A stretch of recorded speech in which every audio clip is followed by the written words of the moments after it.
welcome to Dreamland, a program dedicated to an examination of areas in the human experience not easily nor neatly put in a box.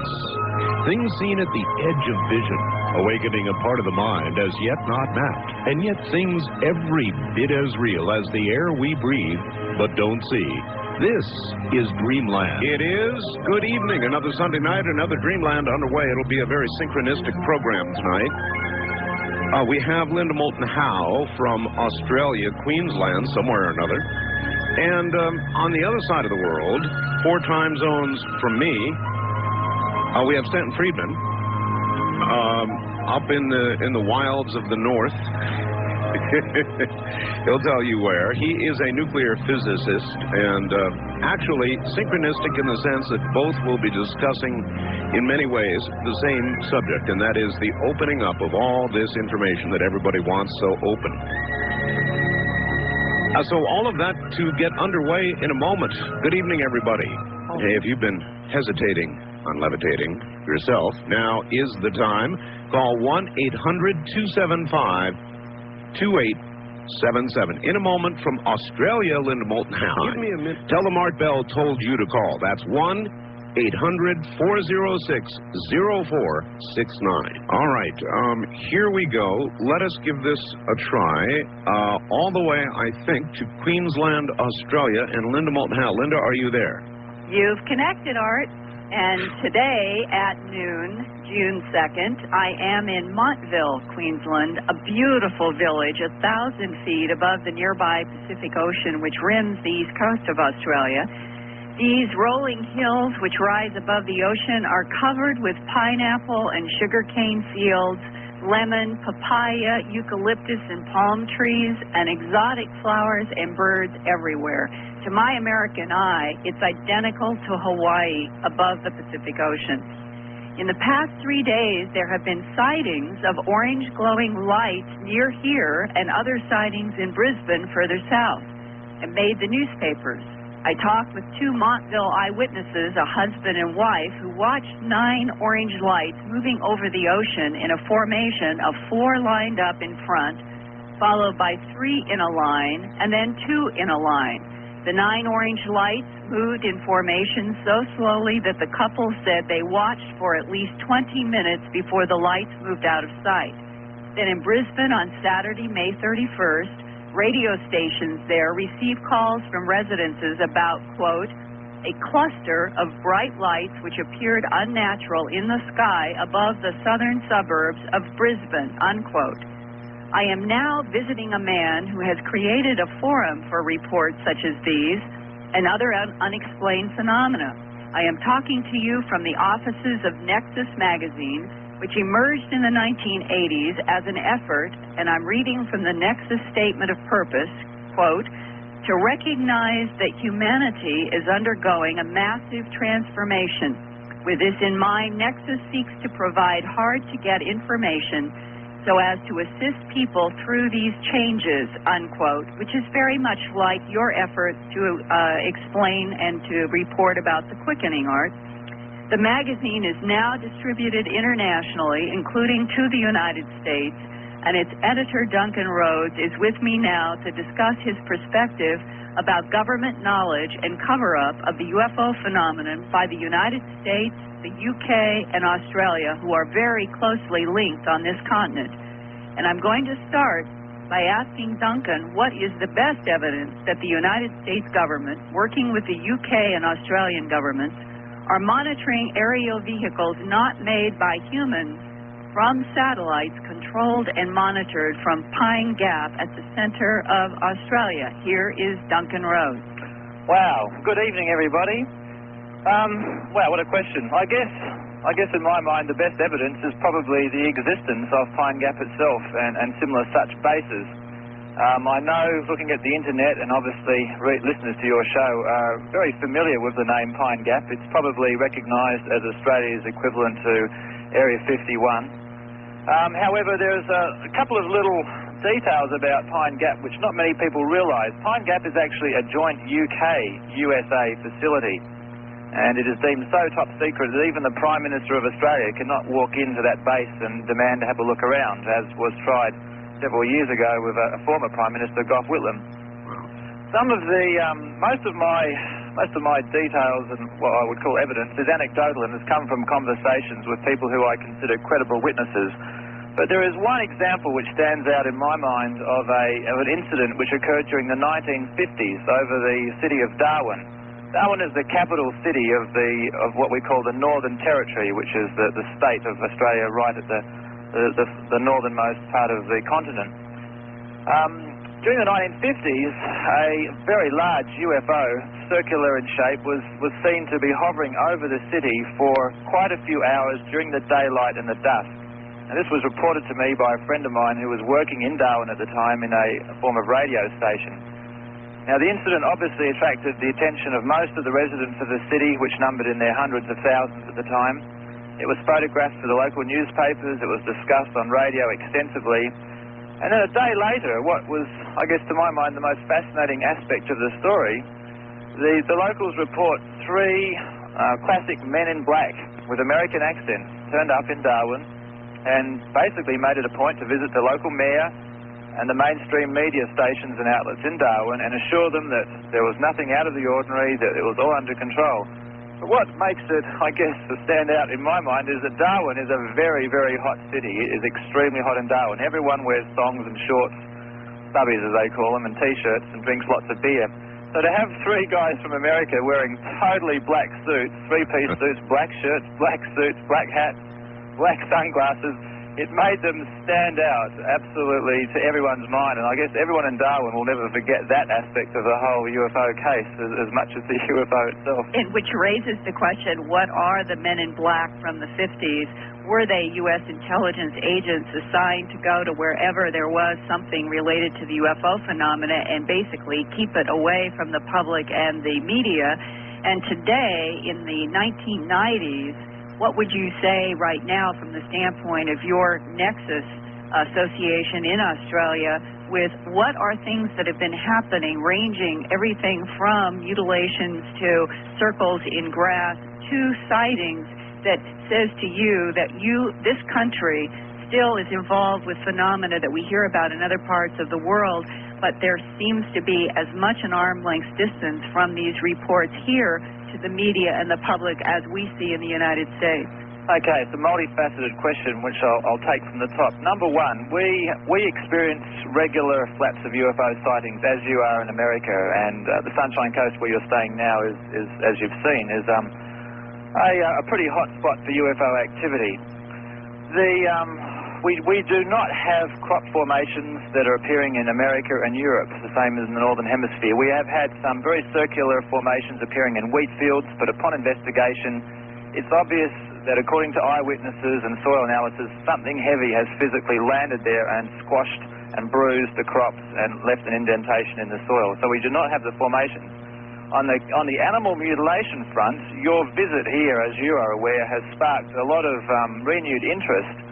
And already a couple of mainstream TV stations, one in particular, the Channel 7 network, are digging up evidence as recent as today where they have contacted farmers going back over the last few years who have had multiple animal mutilations, particularly cattle.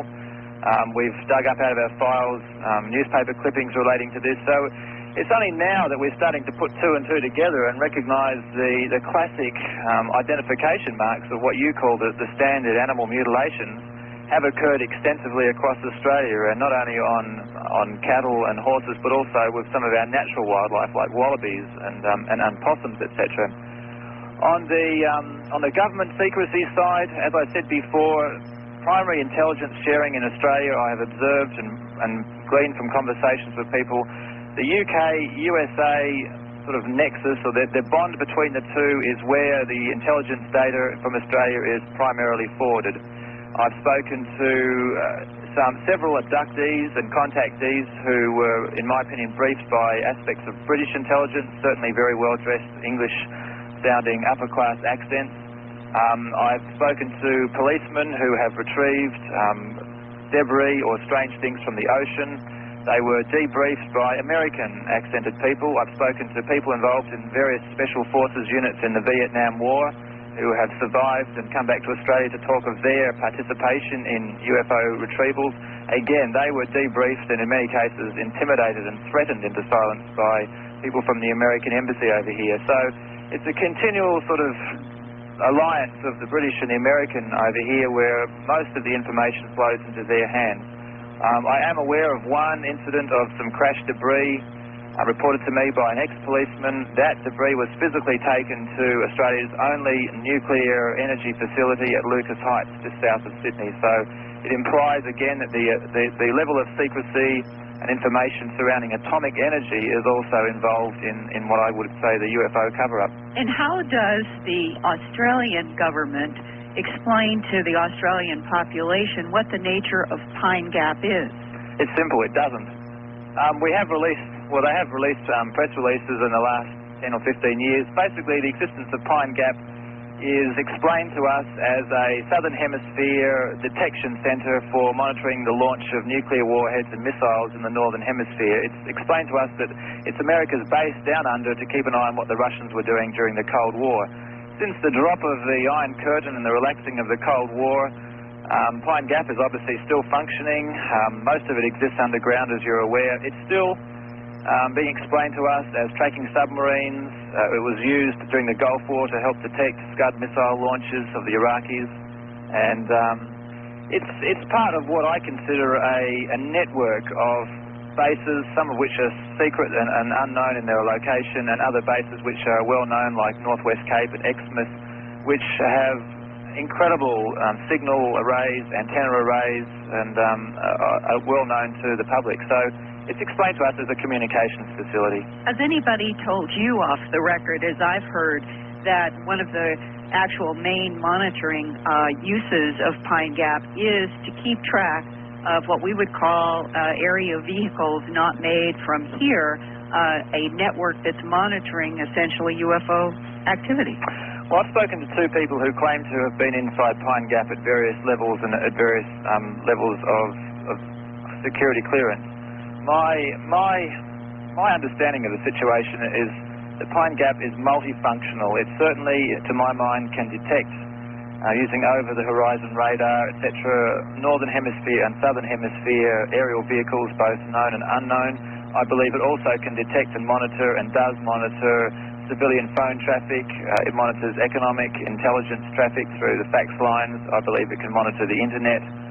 I've also, one of the conversations I had with a person who used to work there was, he was adamant that Pine Gap was used, and this was in the 70s, he was adamant that it was being used for weather control and weather control experiments both in the Southern Hemisphere and the Northern Hemisphere, which I thought was an interesting statement.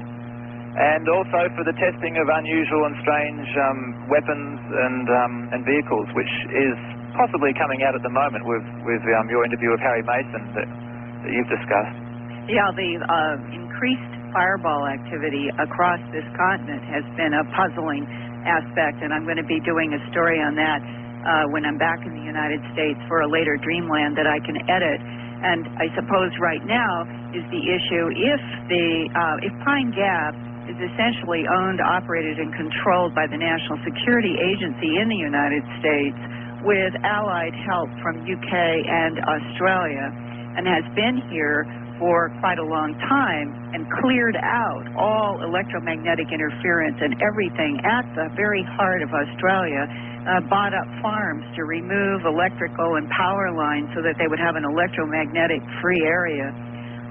Has anybody indicated to you whether or not they actually have tracked some sort of vehicle that was not known to be terrestrial from Pine Gap, and that they know that that has happened? I have not spoken to anybody who has seen or tracked vehicles leaving Pine Gap of an unknown or UFO type design or description. I have spoken to one Aboriginal in the area and several people in the Alice Springs area who have seen strange what they would call UFO description type vehicles in the vicinity flying around and nearby Pine Gap. But I should add here as a footnote, I've spoken to many military personnel based in many military bases both in Australia and Southeast Asia, and the amount of UFO activity hovering over often very ordinary bases of low security is quite phenomenal. It is certainly in my mind a recognised phenomenon that UFOs are observed repeatedly hovering over military installations both in this country and certainly throughout Southeast Asia. So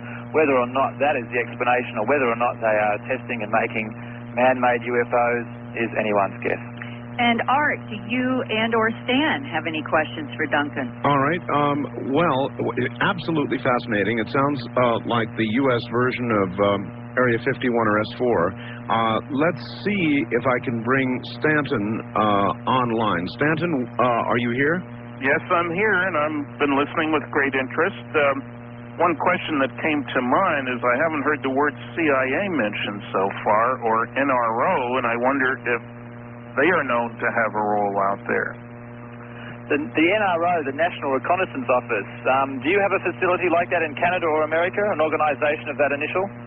Yes, National in the United States, the annual black budget was stated last year as, I mean, this is an organization that's been around for quite a long time, but wasn't admitted to exist really publicly until the last couple of years, and annual black budget estimated at $6 or $7 billion. Supposedly their job is to guide spy satellites, you know, pick out targets and all that sort of thing. It's known that they do more than that, but close connection with the CIA. Do you have NRO down there too? I certainly believe we have NRO representation. We have a thing called the Joint Signals Directorate, and there are several other Australian alphabet agencies similar to your own. They are all regularly linked at a publicly recognised level. I mean, the public releases that were given to myself when I worked at Simply Living magazine during the 80s, which was an environmental and human rights magazine, the press releases officially, the photographs basically indicated that there was reconnaissance and tracking signals intelligence. I mean, it was basically signals intelligence was the main phrase used repeatedly. Signals intelligence fed to Australia. I mean, there are Australian personnel based there, usually on the surface, but it's very, very few. And that's the National Reconnaissance Office in Australia. Well, yeah, that's a bit of an unknown. I mean, I have heard of the National Reconnaissance Office here in Australia, but I'm not sure whether it's the same agency as the Joint Signals Directorate over here. It seems to be a very similar function, and I believe that they are exchanging information is without a doubt. I mean, it's common knowledge that the signals intelligence gleaned from Pine Gap is minusculely shared with the Australians on a need-to-know basis, but primarily transmitted straight to the UK and the USA. The public news, when it was the big news in the 70s and the scandal of the Whitlam administration, I mean, Gough Whitlam, one of our former prime ministers, was allegedly going to do an overhaul and an inspection of the facility. This is shortly before a classic CIA-engineered coup in Australia, and the opposition party was put in power. All right, I've got to stop everybody and say, hold on for a moment. I'm going to hold on to everybody through the break. Linda Moulton Howe and Company in Queensland, Australia. And Stanton Friedman, you're where, Stan? Fredericton, New Brunswick, Canada, east of Maine. That's quite a spread. More of it in a moment from an area near Dreamland. This is Dreamland.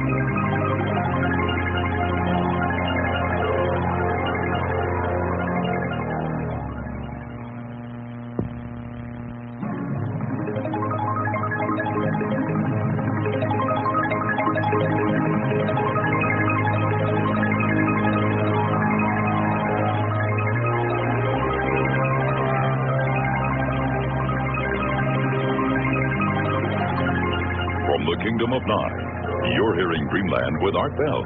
To participate in the program, call toll-free 1-800-618-8255. 1-800-618-8255. First-time callers, area code 702-727-1222. Or the wildcard line at 702-727-1295. This is the CBC Radio Network. That's exactly what it is.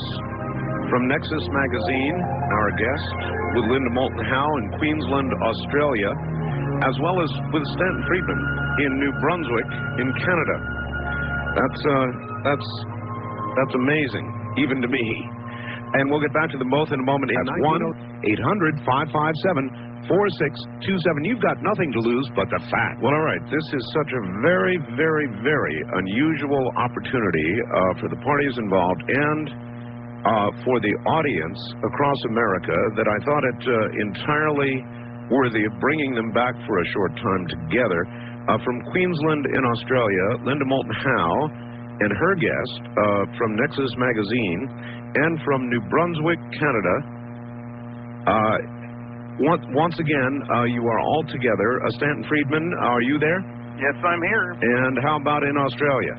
Yes, Art, we are here. I'm with Duncan Rhodes, the editor of Nexus Magazine, and Stanton's very good question about the involvement, or question, the involvement of the National Reconnaissance Organization of the United States and the Central Intelligence Agency.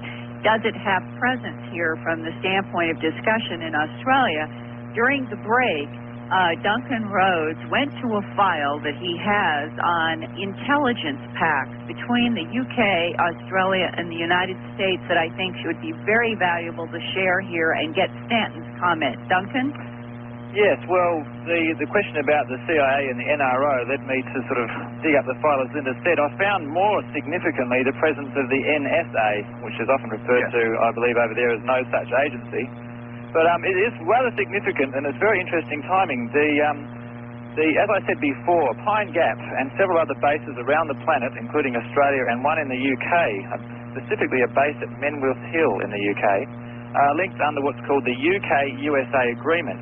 Now, this is a very, very secret agreement. To this day, no government will acknowledge the existence of the treaty nor make public the activities and projects that place under its auspices. And I may just read out a couple of paragraphs here because you'll see how it links back in with Stanton.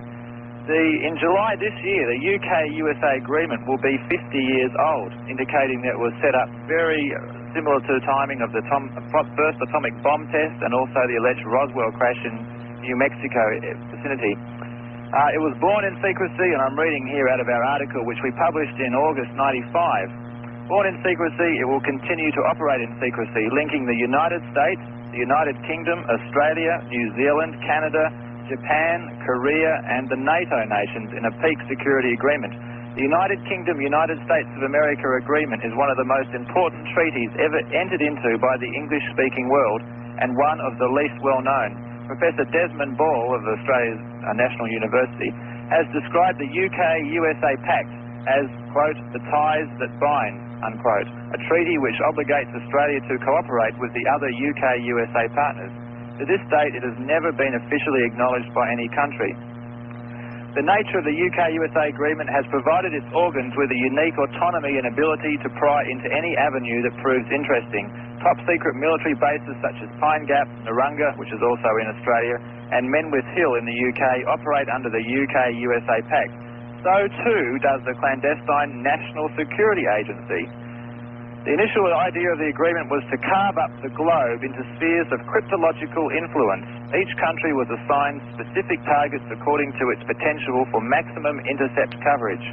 UK-USA Pact brought together under a single umbrella the SIGINT, which is Signals Intelligence, organisations of the US, Canada, the UK, Australia and New Zealand. In recent years, Japan, Korea and the NATO nations have joined the pact. Prior to the UK-USA agreement, an arrangement known as BRUSA, B-R-U-S-A, existed. BRUSA was a formalised cooperation between British and US communications intelligence agencies. Although top secret news of the UK-USA agreement leaked quickly to Moscow through Kim Philby, as one intelligence officer from America put it, the UK-USA agreement was, quote, like opening up a party line to Moscow centre, end quote. Signatories to the UK-USA agreement conceded to standardised terminology, code words, intercept handling procedures and indoctrination oaths. Today, cooperation among pact members occurs in areas such as monitoring radio broadcasts, undertaking covert action and assassinations, overhead reconnaissance, human intelligence, estimates, security intelligence, counterintelligence, training, seconding and equipment. And there's one last paragraph here. The UK-USA agreement is a tiered agreement. The National Security Agency is called the First Party. The Australian Defence Signals Directorate, or the DSD, the British Government Communications Headquarters, or GCHQ, the Canadian Communications Security Establishment, which is GCSE, and the New Zealand Government's Communications Security Bureau, which is the GCSB, are all second parties. Remaining countries are designated third parties. So that in winding up here, the first party, the primary intelligence sharer on this agreement is the NSA.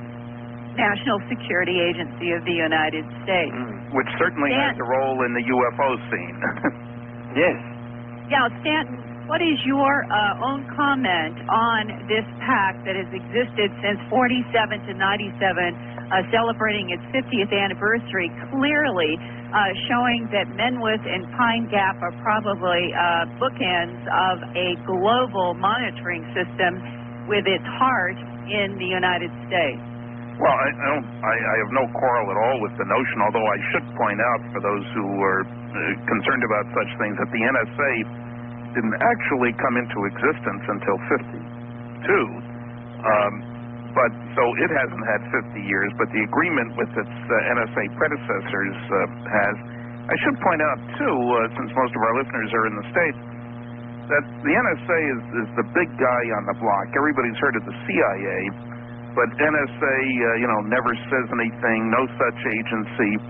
Estimated by the Washington Post to have an annual black budget that is not under direct congressional control of at least $10 billion, a couple of times larger than the CIA, and they can listen in on telephone conversations across the Atlantic. The best computers in the world were developed for them. They can pick up a key word and record everything that follows from that. Well, my guess would be that this conversation set off alarm bells about 45 minutes ago. Well, I think so, but the NSA is great at game playing. I get a lot of laughs at my lectures, and Linda has seen it happen when I talk about the legal action against the NSA back in 1979, where they were taken to court to do a search of their files for UFO material. And they came back saying that they'd found 239 documents. We only knew about 18. We went to them because the CIA had 18 NSA documents on UFOs and a list that they put out of 57 documents from other agencies dealing with UFOs. And we wound up in court trying to get these 18 NSA documents, and they come back. They found 239, but 79 were from other agencies. That left 160. They threw out 4, and their own 156 they refused to release, even to a federal court judge. And their justification, which was a 21-page, we now know, top-secret Umbra document, an affidavit, the judge saw it, but the lawyer for our side didn't see it at that time, and they justified withholding these documents on grounds of national security. The judge was so impressed he agreed with them that they should not release the documents. The Federal Court of Appeals agreed with the judge.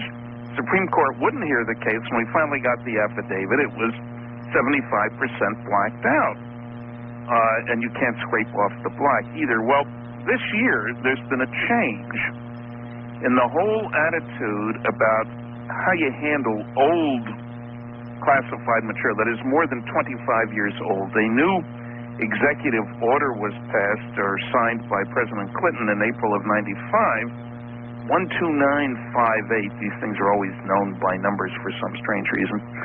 And it was ignored until after the election. Everybody felt that Clinton wouldn't be reelected, so they could ignore this and they'd go back to the old ways. There's a significant, actually two significant points made in this regulation, which are directly pertinent to what we're talking about. One is that the old philosophy was, if in doubt about keeping something more than 25 years old classified, keep it classified. The new policy is, if in doubt, declassify, which is a remarkable switch.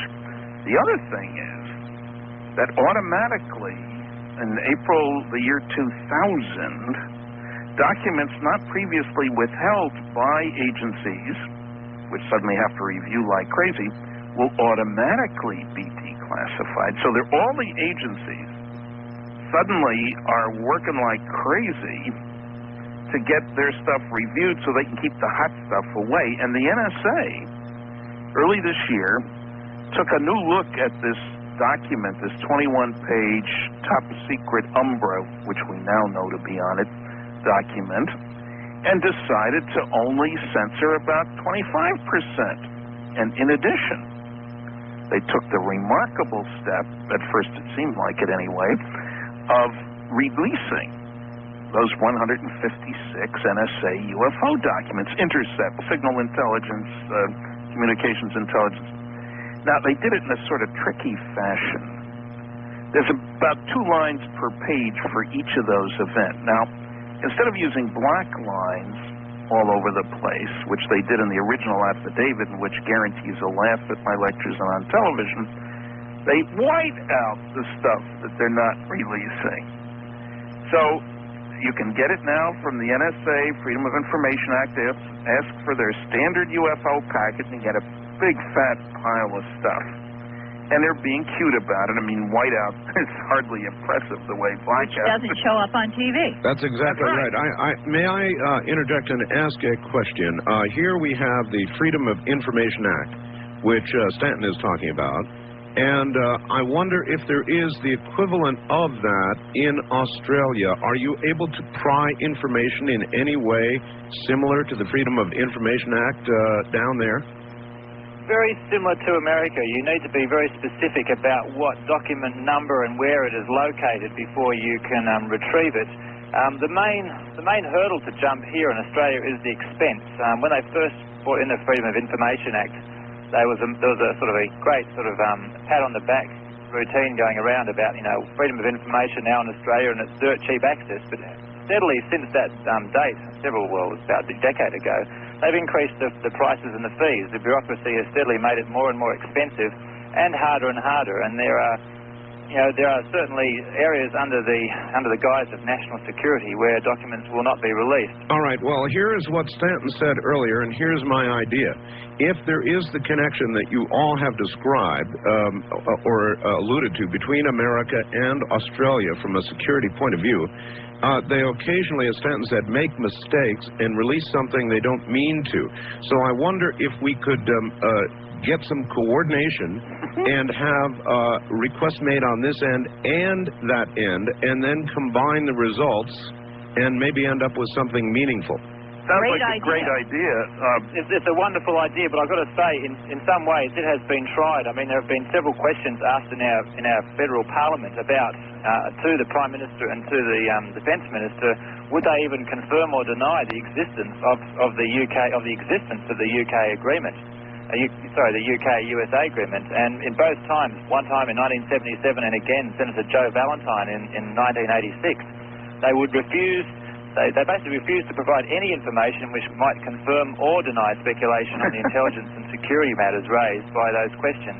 All right, but perhaps we can get very specific about our request and turn up something. Stanton, what do you think? Well, we might. They're pretty good at avoiding these things. I should add there's another card being played right now. The new government in England, one of its platform planks, if you will, was finally the installation of a Freedom of Information Act. There isn't one as of now, but there's been a lot of pressure to put one in. In Canada, we have an Access to Information Act, and there are modest charges. The copy charges can hit you sometimes, but in England, they're talking about how they will install this new system.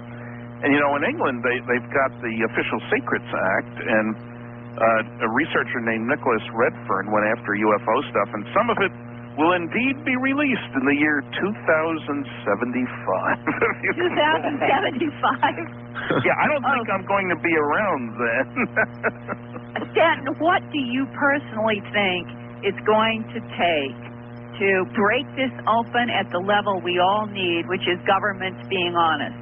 Well, I think the biggest thing that could happen, the most beneficial, I'm not saying it will happen, I'm saying that what would be most beneficial is if one of the major news media groups, say the New York Times, the Washington Post, 60 Minutes, really would put the same amount of zeal into blowing the lid off the cosmic Watergate as went into blowing it off the political Watergate. And as I recall, there was something like 16 people working full-time at the Washington Post. The problem is, as you know, and recent publications in the United States certainly indicate this, the major media have turned a deaf ear to UFOs, other than to use it as an excuse to say silly season is here again, that sort of thing. The U.S. News and World Report, I mean, this is the 50th anniversary of Kenneth Arnold's case and of the Roswell incident coming up, so there's UFO mania everywhere. The media complain about Roswell makes commercial contact, it said in U.S. News and World Report. And a two-page article, March 31st, let me quote, they say that they're celebrating the 50th anniversary of something that almost certainly never happened, the crash of a flying saucer in Roswell in 1947, into the biggest, most lucrative live event of the summer. Popular Science, the June issue, cover story about Roswell. The gal spent 3 days down there. The only book she mentions is a debunking book. I mean, I should be pleased, I guess I'm called a veteran crash sleuth, whatever that's supposed to mean. They don't mention my book, Crash at Corona, or the 3 other books that have been published. And all of the interviews, Stanton, with people who are now dead, who did talk on videotape as being personally involved in some aspect of a retrieval operation. Yeah, of course, they don't get into that. And it's a matter of fact, in the Popular Science article, they say Walter Hunt, the public information officer, put out the press release at the direct command of then Colonel Blanchard, later a 4-star general. They say he's one of the last people alive. Well, I spent a week in New Mexico in April with the science editor of Stern magazine, which is sort of Life and Time combined, the biggest circulation weekly in Europe. It's in German, of course. And we talked not only to Walter, of course, but we talked to, for example, Bill Brazel, son of the rancher who found the initial wreckage out in the debris field and who himself found pieces out there. We were in his home. All right, Stanton, we're going to have to pick up on this after the top of the hour. I want to give Linda an opportunity to give her information out because we're going to terminate the Australian side of things here at the top of the hour. So, Linda? Okay, it's been great, Art, and my fax number in the United States is area code 215-491-9842. That's area code 215-491-9842. I welcome any communication there on this topic, bismuth, magnesium, anything that we cover. And next weekend, I will be reporting again from someplace else on the coast of Australia. All right. Well, Linda, I want to thank you and remind you that it's almost 15 weeks now since we've been waiting for that photograph of Miss Idaho. Well, I promise when I get back, I will get something to you. I promise that. In case she didn't tell you down there at Nexus, there is a photograph of Linda Howe as Miss Idaho, something you might want to get and demand down there. That's why she's blushing. and that's right, and publish in Nexus. That's like cover material. That's right. All right. Thank you both. Thank you. And good afternoon or evening to you, whatever it is. It's noon here, and I know it's night there where you are and where Stan is, and my best to you both. All right. Take care and good night. All right, folks. In a moment, we're going to take a break, and then we will go to New Brunswick once again. And after this very, very interesting conversation, we will talk at length with Stanton Friedman, and of course, you'll get an opportunity to call in. It's 9. It's a very, very international kind of night. And good morning to everybody at NSA. Hope you're enjoying the show from an area near Dreamland. This is Dreamland. AM 1500 KSTP. Important.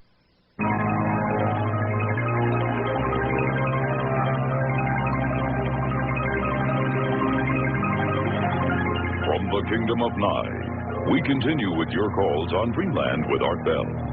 Call Art now toll-free at 1-800-618-8255. 1-800-618-TALK. First-time callers, area code 702-727-1222. 702-727-1222. Or the wildcard line at area code 702-727-1295. 727-1295 in the 702 area code. Now again, here's Art Bell. Once again, here I am. Well, good evening, everybody, or good morning, as the case may be, across all these time zones. Stanton Friedman in New Brunswick is our guest. And what an interesting first hour. I'm not even sure that's ever been done like that before. I love doing first-time things, and tomorrow we'll bring yet another, which I won't tell you about right now. I will briefly tell you that my book, The Quickening, is still available in the second printing. It's a first edition autographed copy, and the second edition second printing, I'll never get it right, appears to be going with the speed of the first. So if you want an autographed edition, that is not going to be available very much longer. First edition autographed copy of The Quickening, my book. The number to call right now is 1-800-864-7991. That's 1-800-864-7991. And we will discuss with Stanton a bit the weather question. And again, in the American Northwest, tornadoes in Washington, even Canada, unbelievable. There's no question about it. We are undergoing some sort of weather change. I also have a fax here indicating that on the front page of the Seattle newspaper today, they're reporting two huge, their words, new holes in the ozone layer, and that it is worsening at a very, very fast clip. And that is one of the items that you'll find described in my book, The Quickening. And again, the number for that, and I'm telling you they're going, so don't wait, is 1-800-864-7991. You hear a lot of new and wild stuff listening to Art Bell. Now you can read about that stuff in After Dark, the official Art Bell newsletter. This color newsletter covers the juiciest and most delicious subjects that get talked about right here in the middle of the night. And it showcases the best of Art Bell's website. The newsletter captures the highlights from Art's shows and delivers them to your mailbox every month. After Dark contains color pictures, text from Art's hot interviews, how to order taped copies of Art's hot interviews, and much more. Subscribe today by calling toll-free 1-800-917-4278. You'll get 16 sizzling pages and 12 monthly issues for only $39.95. 4 and a little more. Call right now, 1-800-917-4278, and start your collection of After Dark newsletters. Call toll-free 1-800-917-4278. Call right now. Okay, back now to New Brunswick in Canada and a nuclear physicist named Stanton Friedman. And you know, Stanton, it occurred to me that a lot of my audience, because we have so many new affiliates since the last time you were on, a lot of the audience has no idea who you are. Oh, come on, Art. Everybody knows who I am. All right. Then let's try it this way, Stanton. Just in case there might be somebody who doesn't know about you, tell us a little bit about your background. Bachelor's and Master's in Physics, University of Chicago. Carl Sagan and I were classmates for 3 years. 14 years in industry, working only on far-out, highly advanced, classified, eventually canceled research and development programs, things like nuclear airplanes, fission and fusion rockets, nuclear power plants for space, little companies like General Electric, Westinghouse, General Motors, TRW, Aerojet, General McDonnell Douglas. Obviously, I couldn't hold the job. I've been interested in flying saucers since 1958, gave my first lecture in 1967. Since then, I've lectured something over 600 colleges, 100 professional groups, all 50 states, 9 provinces, 10 other countries. I've published more than 70 papers and 2 books. The newest one is Top Secret Magic, M-A-J-I-C, and just going into its 4th printing, came out last year. And Crash at Corona is in its 6th printing, the definitive story of the Roswell incident. I'm the original investigator on Roswell, beginning in 1978. And boy, that sure kept me busy this year with travel all over the place, 13 overseas trips in 2 years. And I go to Italy on Thursday and then to London a couple weeks later. And I'll be in Roswell for the big wing day. That's what I was going to ask. Yep, I'm one of the 12 speakers. Linda will be there, too, according to the last program that I saw. And, you know, all the hotel rooms in town have been reserved for something like 3 months. They're putting people up 75 miles away. Wow. Of course, there's not much traffic between those towns in Roswell. Roswell's a town of 50,000, 192 miles from Albuquerque. And it's you know, mania, if you will, on the media stuff.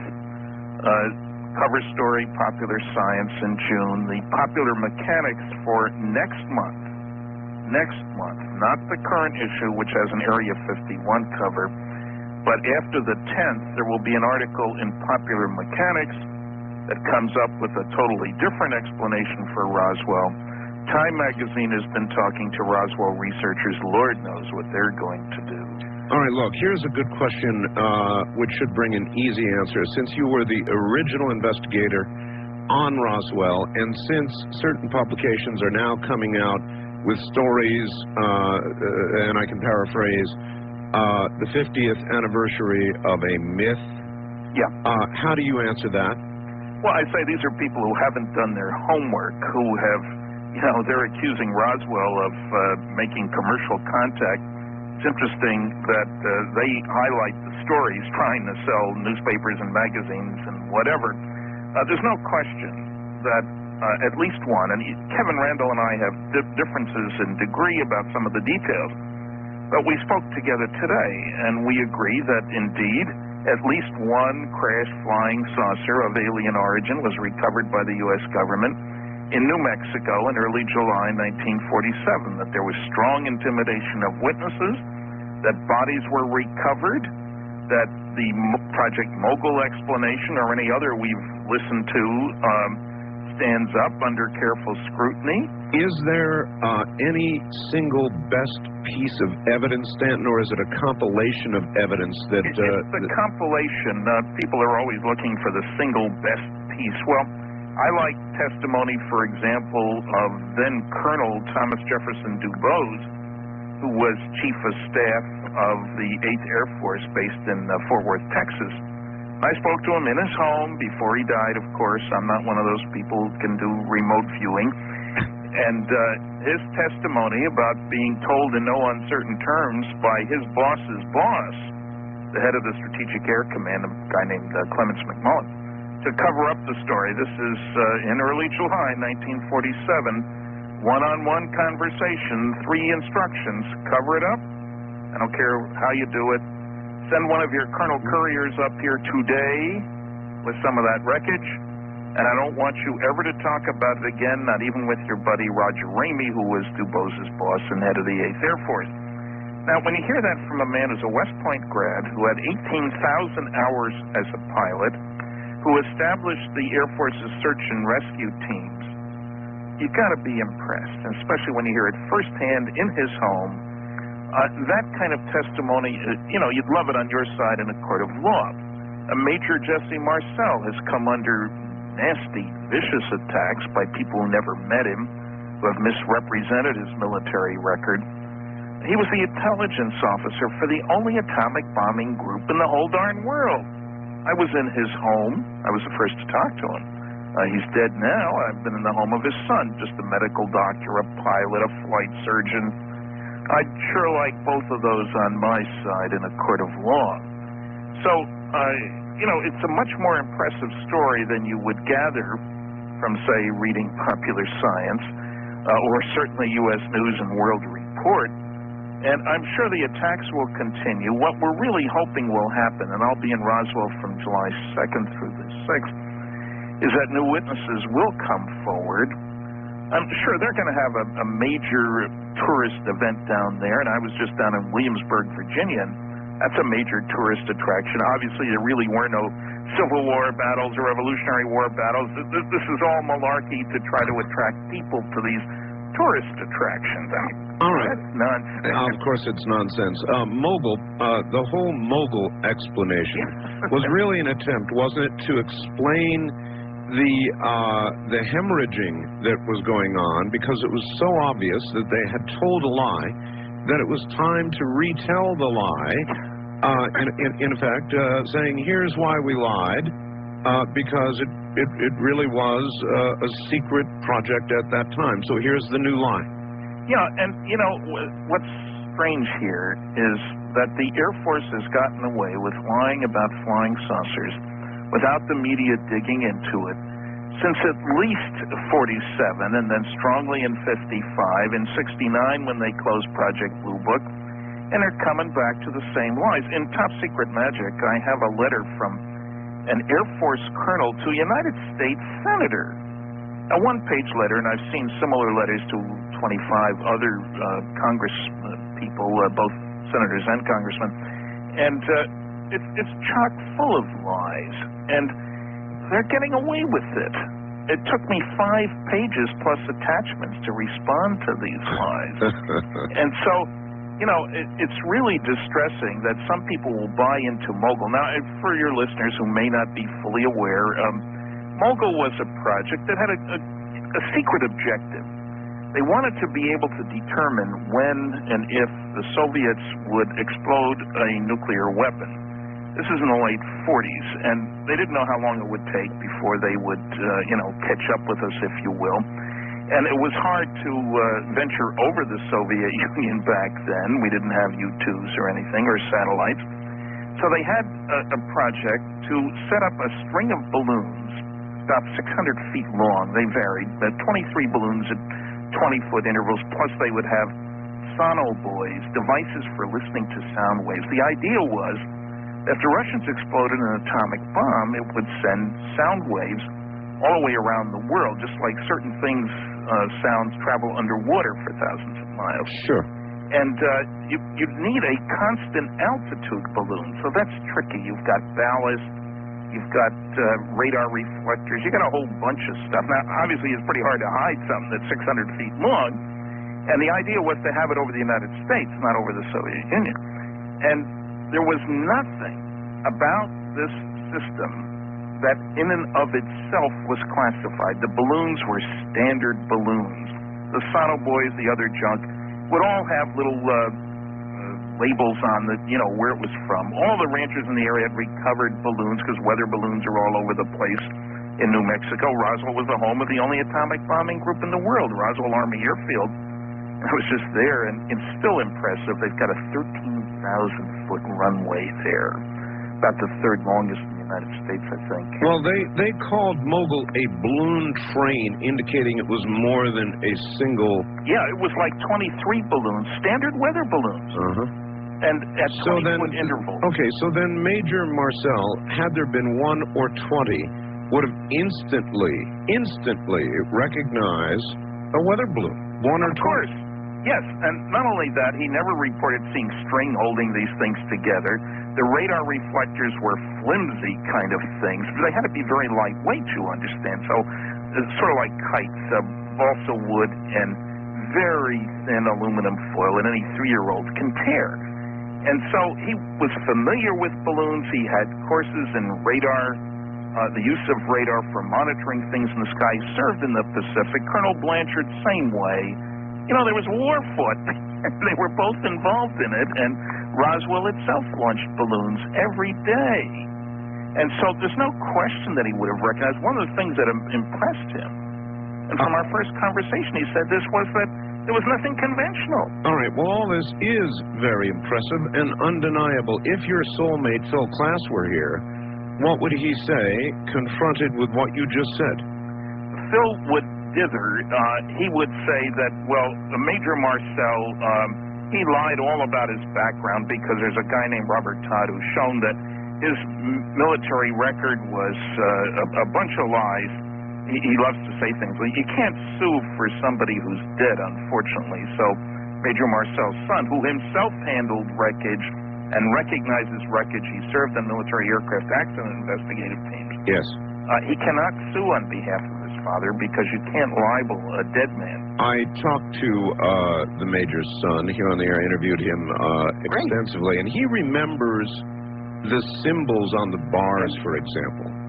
It's like nothing he has ever seen before or since. He said he put his fingers across them and could feel the raised or indented, I forget what he said. Embossed. Embossed, yeah, that's right. And so there's all of that, still firsthand, alive testimony. And it just seems indisputable. Do you expect any further? Is it going to be another 50 years, or is there going to be some final release of information? What's the best hope? That somebody else or more people come forward? Well, there's several best hopes. One of them is certainly that somebody who has a piece of wreckage. There's the story of a pilot named Pappy Henderson, who was at the base, who was an outstanding pilot during World War II, and who in 1981, after reading an article in a tabloid about crash sites, the first book, Bill Moore and I did the research, Charles Berlitz wrote the book, came out in 1980, and that led to tabloid stories and so forth. And when Pappy saw that, and he's called Pappy, his hair turned white during the war, which is not surprising, even though he was fairly young. Happened to a lot of people. Anyway, he was an outstanding pilot. He flew all the VIPs and all the equipment out to Kwajalein for the nuclear test Operation Crossroads in 1946. I've seen the paperwork on this. Anyway, Pappy in 1981 told his wife that he had always wanted to tell her, but it was classified, but now it was in the newspaper, so it must not be, that he flew some of that wreckage to Wright Field, and he was aware of the bodies. Well, I had his wife, Sappho Henderson, on the Unsolved Mysteries program in 1989. I'd located her, and they used her. After the program, it turned out that Pappy had also told an old-time friend, at least 15 years, a dentist, about this back in 78 on his honor as a former naval officer, not to talk about it. And much more interestingly, in 1979, he'd actually handed him a piece of the wreckage. Took it back, unfortunately. Now, if Pappy had a piece, and you remember the proclivity of World War II veterans, GIs picked up whatever they could. Of course.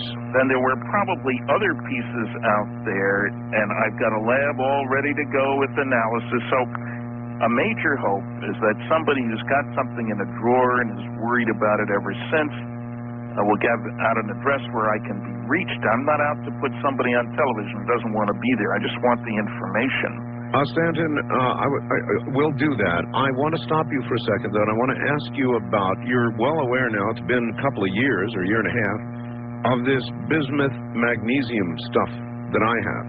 Yeah, you know, I'm truly fascinated by that, Art. I mean, the aluminum stuff, well, okay. Yeah, forget that. Yeah. And I'm intrigued all the pieces. As you remember, the original letter from the source of that sounded like science fiction. You remember some of the details on that. Of course. But Linda went through yeah. I mean, every machination you can imagine in getting these pieces tested, and we still are at a point where nobody knows what they are, what it's for, nobody can duplicate it. And I'll tell you what, Stanton, if we can get together physically, I will arrange for you to have a piece. All right. I'll keep that in mind. I should point out something. One of the difficulties, and Linda and I have talked about this at some length, I'd worked with a lot of crazy materials when I was in industry, and one of the problems you run into is if you have elements that are definitely here, and certainly bismuth and magnesium are, then you always worry about maybe this is something that had to do with a super secret weapons-related program. Of course. You know, and that's where it gets hard, because nobody can step forward and say, oh, yeah, we use that in our laser weapon system, or, you know, that kind of thing. So it gets to be real tricky on that score. It does, but Stanton, let me ask you this. How many other people are in possession of material as continuously anomalous as I have? You should be aware of it if there's more out there. Yeah, I certainly, I've had people contact me and say they have a piece. Well, why do you think it's related to Roswell? Well, somebody found it in New Mexico, less than 50 miles from Roswell. Big deal is all I can say.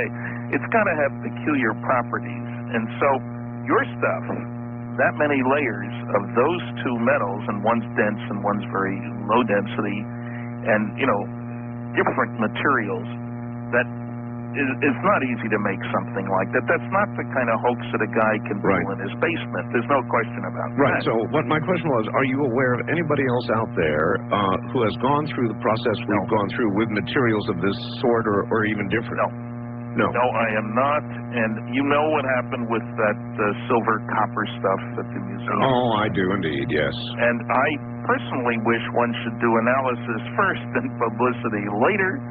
I'll tell you, I talked to an RCMP officer here once about, you get a big Royal Canadian Mounted Police. Right. You get a big crime, you ask for people to call, and you get hundreds of calls. I said, what percentage are useful? 2 or 3%, that's how we solve most crimes.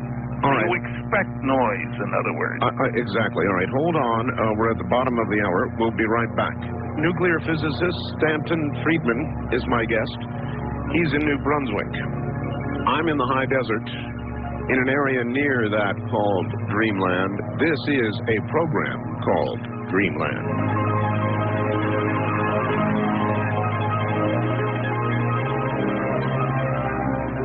The talk station, AM 1500 KSTP. AM 1500 KSTP.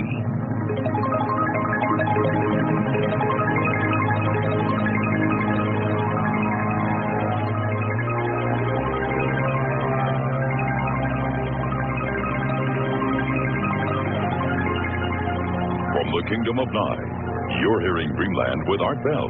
To participate in the program, call toll-free 1-800-618-8255. 1-800-618-8255. First-time callers, area code 702-727-1222. Or the wildcard line at 702-727-1295. This is the CBC Radio Network. It is indeed. Good evening, or good morning, as the case may be. I now have an opportunity to advertise something I never even knew existed. This is an amazing product.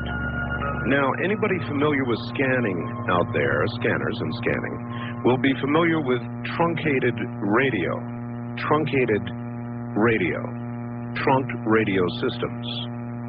Now, this normally means, if you listen on a scanner, that you may hear public works on one frequency, and a moment later, a police chase issues on the same frequency, and these things move around frequency-wise.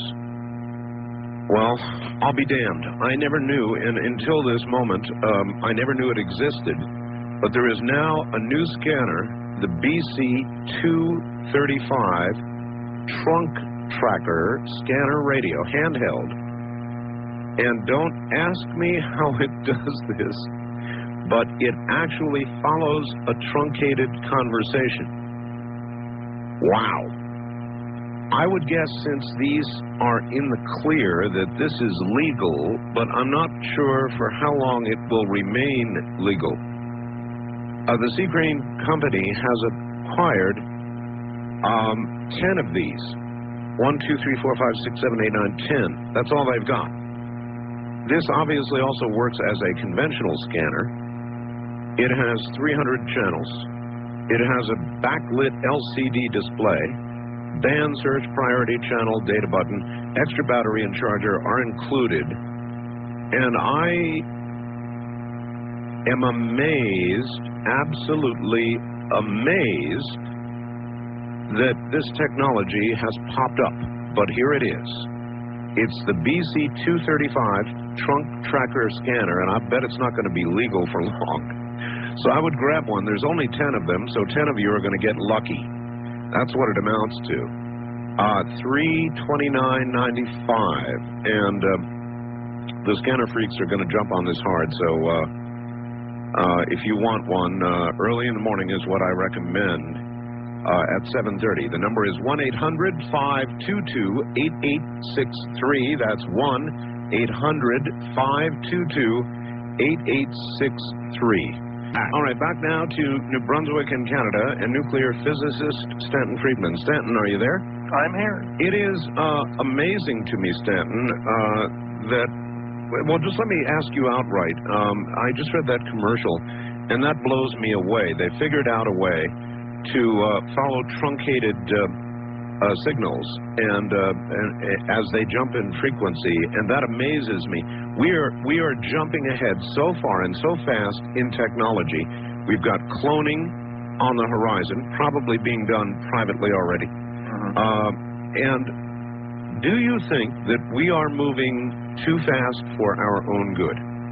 Well, you know, Friedman's law, if you will, immodestly described by me, technological progress comes from doing things differently in an unpredictable way. The future is not an extrapolation of the past. You have to change how you do things. And one of the things that makes a new project more likely to succeed is knowing that what you're trying to accomplish can be done. For example, by somebody flying a saucer in your neighborhood. The Soviet A-bomb is a good example of that. Hitler didn't know you could build an atomic bomb. He didn't spend much money on it. He built rockets. He knew you could build them. The Russians, on the other hand, after World War II, absolutely knew you could build atomic bombs. At least certainly Earthlings can, and if Americans can, then the Russians can. So even if they ran into trouble, they would know that if they kept at it, they could succeed. So some of the new areas of technology, part of it's competition, nothing like capitalism and all that stuff. Just look at computers over the last 5 years. Look at the size of hard disks and the speed of computation. It's truly incredible. It builds on itself. But a lot of the key steps may have been achieved because somebody was trying for something new and sort of thinking, hey, gee, how could we do that? For example, there were wind tunnel tests of things the shape of a disk shortly after Roswell. Somebody saying, hey, gee, I wonder if these things are interesting from a lift-to-drag viewpoint, all that sort of stuff. Sure. So I think that, on the one hand, just from an abstract sense, there's no question we're moving more rapidly than we can handle. We are quickening. Now, yes. Let me ask the broader question. As you look back, history is an accomplished fact. It's already done. We can look at the modern technological age. Is there any point that you can point to that suggests historically an unaccountably large leap in technological capability? Well, the difficulty with answering the question is that certainly the amount of money you spend has something to do with this, and that's where the annual black budget comes into the picture.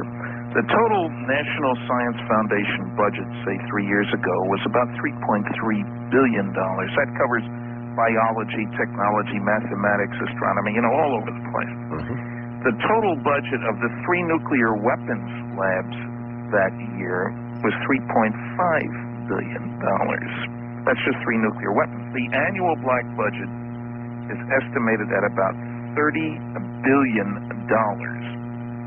Now, when you think of what you can buy in terms of top-notch people doing exciting research with the best equipment, and I get angry at what I call the ancient academics suggesting, Carl Sagan did this in one place, that, you got to have freedom to do good research. And hey, I've been to Los Alamos, I've been to Oak Ridge, I've been to Hanford, and a whole bunch of other places doing highly classified research. And tell you something, got the best equipment around, some of the best people around. And, the public isn't aware of it. I get people, I've been lecturing all over the world. New Mexico, what's there besides sand? You tell them 2 of the 3 nuclear weapons labs are in White Sands Missile Range and, the Kirtland Air Force Base, all the rest of it, and they're astonished. The average American has no idea of how much really good research is going on. That's black budget stuff. I don't mean just classified programs whose existence Real black budget. Yeah, real black budget. I mean, the stealth aircraft was built, 52 of them, I think it was, were built. Over $10 billion was spent in something like a 15-year period before anything was said to the public about it. So what I'm trying to say is not that there haven't been strange leaps, but on the most sophisticated technology, we really have no way to judge whether the the new developments per $1 billion spent is high or low. I follow you. And so it's one of the things wrong with having such a large black budget. Not only can money be wasted, but all kinds of good stuff can go on, and the public isn't benefiting because of the classified nature of the projects, things that could have assisted us in all kinds of other areas we don't know about because it's classified. All right, so, Stanton. There's a whole area here for public discussion that doesn't get discussed. All right, before we get to the top of the hour, I've got two things I want to relate to you. One, very recently, this will take a moment to explain, Stanton. Very recently, I had a sighting of a disc. I'm talking about 4 days ago now, 5 days ago now. It wasn't just mine, and here's how it happened. I'll do it very quickly. It was 11:40 in the morning. My wife and I went down to shut our gate. That's after the local UPS and, so forth have come. We would shut our gate at that point, and because I'm a day sleeper. And so we were coming back, and there was a twin contrail, which was coming from the east-southeast, headed to the west-northwest. And it was really gaining in altitude quickly, so quickly that I said, wow, I wonder if that's some kind of launch. And so I ran in and got my binoculars, and I was able to resolve then, at the end of the contrail, that it was a military jet. No big deal. And I began to go back into the house. My wife said, what the hell is that? And we looked about halfway back in the visible contrail, and just off to the side of the contrail, God, Stanton, here's a disc. No question about it, visible eye, and I was able to resolve it very well with the binoculars. I've got a very high-powered pair. And this thing was following along next contrail. Then it stopped dead. Stopped absolutely dead. And my wife and I stood there in 3 or 4 minutes. And then this thing starts taking off toward the south and gaining in altitude like a bat out of hell until it turned into a dot and could not be resolved by binoculars any longer. And I was so staggered. It's only the second thing I've ever seen in my life of its sort, daytime this time, and I brought my wife on the air again. And one additional thing you should know, the sun was essentially behind it. The jet I could resolve as a metallic object. I couldn't quite tell you which kind of jet it was. Clearly an airplane, though. Yes, sir. And the other object, the disc, was glowing. And when I say glowing, I mean like a second sun. So it was emitting some sort of energy. There's no question about it. Did that color change while you watched it? It did not. And as the same when it was standing still as when it was moving? That's correct. That's it. That's the total description of the sighting. But, and one might say, well, the jet let off a flare. No, it didn't. Not one that followed it, then took off to the south and gained in altitude to the point where it was no longer resolvable. It was an amazing daytime sighting, and we're still sort of stunned by it. Any idea the relative size compared to the jet? Interesting question. Assuming that, and it was very difficult to judge altitude of the two objects, but assuming they were at roughly equal altitudes, and I think they were, I would say the object was 2 or 3 times the size of the jet. Ooh, okay. So this is a big one. Yeah. And I presume, could you hear the jet? No. It was at enough, as I was saying to you, it was really, really at a high altitude and going up fast. But this thing stopped dead. Stopped dead. And took off rapidly when it took off. Yes, sir. To the south, and mostly up, but to the south. And we did not lose it at the horizon. We lost it at altitude. Well, maybe it's a super special black project, but aside from that, I sure can't find another explanation. Can you? And if we got something that flies like that, what the heck are we building jets for? Well, that's the question, all right. And there are a lot of people who think that we have 2 very distinct technological courses that we're following. One fairly conventional that NASA frequently demonstrates, and another that is far, far beyond that. Do you subscribe to that theory? Well, I think we are trying to get really exotic, really far out. And something that people often don't think about in this connection is there are questions of economics. You know, you could have the world's greatest materials, stuff like what was found at Roswell, but if it costs you $5,000 a pound to make this stuff, you don't use it in automobiles or normal airplanes, right? Right. So, and it also may be that you're working very hard to get the cost down and the rate at which you can build the things up. In other words, if everything's got to be hand done and super special and high tech, super high tech, you may be only able to build 1 or 2 or 3 because it takes 2 pounds of unobtainium per craft, and you have trouble making unobtainium. Unobtainium. But, you know, it's as good a word as unknowium. Oh, no, it's a great word. I like it. So what I'm saying is I would expect that we are pursuing electrogravitics, if you will, the energy of the vacuum, Dr. Hal Puthoff's very exciting work that's going on. Other stuff that maybe we make one of a kind. On the other hand, well, why not a flying saucer, darn it, from someplace else that you saw? All right, Stan, here we go. So now let me bring you back to the BizMag stuff. Yeah. Again, electrogravitics, and that's where most of the high-powered people that have looked at this have said it was probably intended. If it was part of the skin of a craft, it could easily have been electrogravitic in nature. And so, again, I say to you, let us meet or try to meet at some point, if it becomes convenient, privately. And I want to get you some of this and start another avenue of investigation. You said you've got a lab ready? Yep. Well, let them take a good look at this. All right. All right, one more item I want to get out, and then we'll fill up to the top of the hour here. It is as follows, a question to you.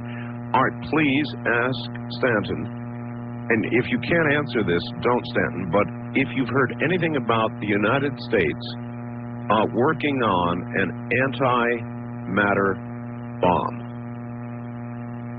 No. I mean, everybody should be aware by now that in the universe there seems to be antimatter. Each of the major particles, neutrons, protons, etc., or charged particles anyway, the proton, the electron, has an antiparticle, roughly the same mass but opposite charge. Mm-hmm. And it is certainly true that if you combine somehow matter and antimatter, you get a release of a lot of energy. All the mass is converted into energy. So that we might understand, theoretically, Stan, how does the release of energy per an equal amount of material equate to what we build now, either as atomic or hydrogen bombs? What is much more efficient. Neither one of those, atomic or hydrogen bombs, uses the potential energy that's available in most of the material. You only get a small percentage. What we're working with here is nuclear reactions involve, let's say, 200 million electron volts. And don't worry what an electron volt is. Chemical reactions, say hydrogen and oxygen, involve a few electron volts. So there's an enormous difference. Matter, antimatter would be even more than that. The problem is, since antimatter immediately annihilates when it runs into matter, how do you store the darn stuff? In a bottle, you know, magnetically, etc. In some sort of plasma field, perhaps? Well, electromagnetic fields, and it is possible that you make it continuously so you don't have a storage problem. That usually takes accelerators. We don't know how to do that very well. That doesn't mean we won't find out how to do it. That's well, what we're talking about. Obviously, matter-antimatter would have application as an incredible energy source, peaceful use. But do you have any doubt at all, and because we both know there's billions into these black projects, and you know damn well they're working on this, that they would develop this for peaceful use, or whether the first application that they would seek with their billions would be a matter-antimatter bomb? Well, my own feeling is we got so many H-bombs already. Is it worth doing, in other words? Now, on the other hand, for a propulsion system, for a weapons delivery system, Yes. then that gets rather exciting because you don't take a lot of fuel and it doesn't take a lot of mass, and maybe you can get from here to there in no time flat. I can see where weapons delivery is really the crucial problem because we have defenses, we have radar, we have special radar, we have missiles to attack the missiles, you know, that kind of thing. So if you could have a super special weapons delivery system, there's no question in my mind that you'd go for that a lot more quickly than the bomb itself. Our bombs are good enough. Getting them to where we want them to go is getting more difficult as the radar gets better, you know. And we have had a constant tension between action and reaction, between weapon and defense, and sometimes one wins, sometimes the other wins. One of the objections I had to the Roswell Initiative, where demanding the government release not just about Roswell, all its information, but about all aspects of ufology, is that what if we have developed a new means of detecting something in the atmosphere 2 years ago? Should that be released? I don't think so. So it may be that we're in the middle of matter, antimatter, and a whole bunch of other things you can think about. All right, I'm going to think of one right now. Have you seen the STS-48 video? I've seen a quick look at it, and I'm mystified like everybody else is mystified. And as you know, one of the key questions is how far away is the stuff? And are we testing some kind of an Star Wars, if you will, system to cover a whole bunch of... Sure looked that way. Yeah, it does. And I must tell you that Richard Hoagland came to visit me within the last week, and Stanton, he brought with him STS-50 video that I think nobody's seen, and I must tell you the STS-50 video makes the 48 video look like kindergarten stuff. So I will have that to show you as well. Okay. Looks like we got to go out west. Yeah, looks like you've got to come out west. Well, I know you are coming to Roswell after all. Oh, yeah. So you'll be a hop, skip, and a jumping away. And you never know, somebody may yet talk me to coming down to Roswell. For the big event. It's going to be a big event, all right. When we come back, I want to ask you a little bit about the weather. I don't know how carefully you've been watching it, Stanton. But it does not, as I've been telling my audience, take a candidate for employment at NASA to see that we are beginning to have some serious weather problems. And we're also getting reports of, for example, a 2,000-kilometer opening in the ozone, which worsened by a factor of 40% in 30 days. And now a report in the Seattle paper of two huge, brand-new ozone holes. And so I want to ask you a little bit about that sort of thing when we get back. So rest, and we will be back to you. Stanton Friedman is my guest. When we come back, we will get the phone lines open for Stanton. The East of the Rockies line is 1-800-825-5033, and you'll hear the others in a moment. I'm Art Bell from an area near Dreamland. This is Dreamland. AM 1500 KSTP.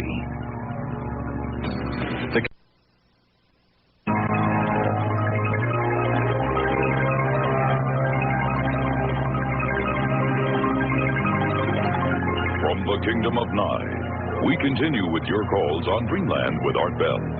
Call Art now, toll-free at 1-800-618-8255. 1-800-618-TALK. First-time callers, area code 702-727-1222. 702-727-1222. Or the wildcard line at area code 702-727-1295. 727-1295 in the 702 area code. Now again, here's Art Bell. Once again, here I am. Stanton Friedman is my guest, nuclear physicist, and I guess he's been called the flying saucer physicist. Interesting title. We'll ask him about that. And we'll get back to him in a moment. And hey, if you've been hesitating on levitating, now's the time. Call 1-800-275-2877. Levitron. All right. Back to New Brunswick and Stanton Friedman. Stanton, how come they call it the flying saucer physicist? Are you happy with that title? Do you mind that? No, I don't mind it at all. There are worse things I've been called by far, and actually it elevates my status. You know that, Art. After all, how many other people call themselves flying saucer physicists? Matter of fact, I do know of two other good scientists, both with PhDs, which I don't have, who are physicists and who are seriously interested, but not spending their life as I am into UFOs. But no, I think one of the problems with ufology, if we can call it that, is that everybody and his brother is an expert. They read 2 books, they carry a briefcase, and they're away from home, and suddenly they're an expert. And I've had people say, oh, I've read everything you've written, and you talk to them for 2 minutes, and you realize they've read 1 paper, and I've written 70, you know. So, no, I don't mind it at all. And I think part of the problem today with ufology is that even the people who have a serious interest don't seem to be aware of how much acceptance there is for the idea of flying saucer reality. I noticed that the Popular Science article says an astonishing 48% of the people, an astounding number of Americans, I'll read it, believe that spaceships have visited our planet, even though no physical evidence of this exists. That's an interesting statement. Yeah. They say 48% of Americans believe UFOs are real, thus leaving the impression that 52% say they're not. Well, the very poll they're talking about showed 48% said they're real, only 31% said they're not. Oh, they leave that. Have no opinion. Yeah, they leave that one out generally. Yeah, they do. And I've been on shows where they take polls, television shows and stuff, you know, where you call in a certain number to say yes or no to a question. And you think the government's covering up the facts about flying saucers? 92% agreed with that. Right. I've been on with Philip Klass. You think UFOs are real? Only 83% said yes after we went at it. So why are they astonished? The polls have been consistent for 30 years, for goodness sakes. Now, the point I was getting at is that even though most people believe that the planet's being visited, most people still think that most people don't believe. And that affects their actions, whether they're an editor or an observer of a flying saucer or a thesis, somebody who can have students do theses. As long as you think most people don't believe, you're not going to talk about what you've seen. You're an obvious exception, of course. And you're not going to sponsor, and you're not going to look at the subject in a scientific fashion because you don't want other people to laugh at you. That's right. All right. That's what I'm trying to do, is lift the laughter curtain. All right, look, I'm going to lead you away from your field of expertise just for a second. Sure. The weather clearly seems to be changing. The ozone problems we're having in the Antarctic, there's now reports of simple single-celled or multi-celled organisms that are undergoing actual genetic change. There's an ice field that's about to slip into the ocean, they say, shortly. In other words, things in the environment seem to be on the move, Stan. That flood that was in the Red River Valley, the Canadian side of that's a 500-year flood. Yes, sir. You don't expect one like that except every 500 years. Yes, sir. And so there have been more weather extremes, if you will, hot, cold, winds, all kinds of things. A lot of wind. Yeah, over the last few years than is normal at all. And obviously the question is, what does this mean? Yeah, even the National Weather Service just came out with a warning yesterday. Look out for the hurricane season this year. They now expect it to be worse than ever. Yeah, and the thing is, you don't know how much of this is new communications, satellite observations. You're much more aware of things. Look at all the video cameras out there, the pictures the other day of that terrible twister that hit the town down south. 20 years ago, they may not have known about it, and certainly you wouldn't get pictures while it was happening. I worry about it because the history of the planet, it used to be thought that everything was gradual. That was the notion in geology and all the other things. Yes. Now we know that, hey, strange things happen suddenly, whether it's a comet hitting the planet, you know, or a change that is going to lead to massive changes in temperature. Like if a big hunk of ice breaks off, that could affect water levels over a big chunk of the world. Oh, yes. It melts. Oh, yes. And so I think that something is happening. Now, I'm not going to link it with... The millennium is not significant. In the Jewish calendar, it isn't a millennium. In the Chinese calendar, it isn't a millennium. You know, 2,000 years, okay, but that's not what it is in all these other calendars. But certainly there are periods in even just the last 1,000 years when we know the number of sunspots which do affect weather down here had changed drastically over a short period of time. Something may well be going on, and we don't fully understand it, partly because if it's an unusual event, meaning maybe it happens only every 100 years, let's say, or 500 years, we haven't been around a long time to have anything to compare it to. You know, we don't have a history of measurements that can say, hey, when this happens, then this happens. That's fair. We don't know. Mm-hmm. All right. I'm concerned. All right, one more item, and then to the phones we go. This is sort of an impertinent question, but I see its value, so brace yourself. All right. Both Linda Moulton Howe and Stanton Friedman have at various times been funded by the Bigelow Group. Yep. I know by Bob Bigelow personally. Yes. Anyway, he goes on extensively, in fact, a front for Rockefeller money. Bigelow stopped funding UFO organizations in favor of NIDS, or the National Institute of Discovery Science, headed by, in quotes, Dr. Death, or otherwise known as Colonel John Alexander, another man I know personally, who has been on the air talking about non-lethal weapons, and this person in the face. And so the question is, who is running the show? It's not about UFOs, this says. That's a cover story. Ask about Honeywell scalar patents. So in other words, this person is asking about your involvement with Bigelow. I've been involved with Bigelow, so is Linda. And is there anything there, Stanton, that you would care to comment on? Well, all I can say is, yes, I had some research funding from Bob, and found is that everything he said he would do, he did, and when he said he would do it. He's a hard-nosed businessman who wants results.